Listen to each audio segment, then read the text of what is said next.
question de la stratégie, en fait, à développer, la souveraineté populaire est directement liée à l'approche du processus constituant.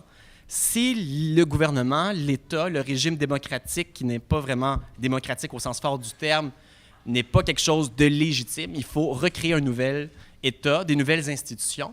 Donc, il faut que le peuple rédige lui-même sa constitution et choisisse de construire ces institutions à son image pour amener une vraie souveraineté, non seulement avant, pendant, mais après le processus d'indépendance, pour permettre au peuple d'exercer, de contrôler ces institutions après coup.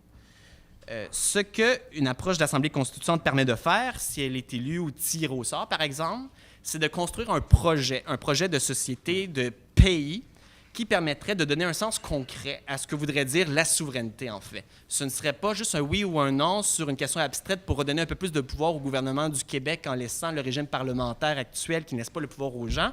Ça permettrait de redonner le pouvoir aux gens. On pourrait parler de décentralisation, de démocratisation, de propriété collective des ressources naturelles. On pourrait donner de la chair autour de l'os. C'est ce que permet de faire l'approche de l'Assemblée constituante, qui est intimement liée au paradigme du peuple et de la souveraineté populaire.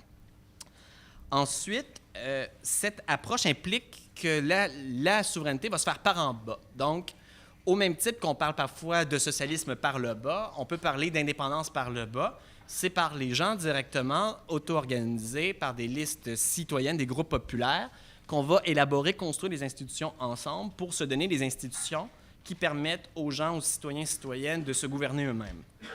Et dans ce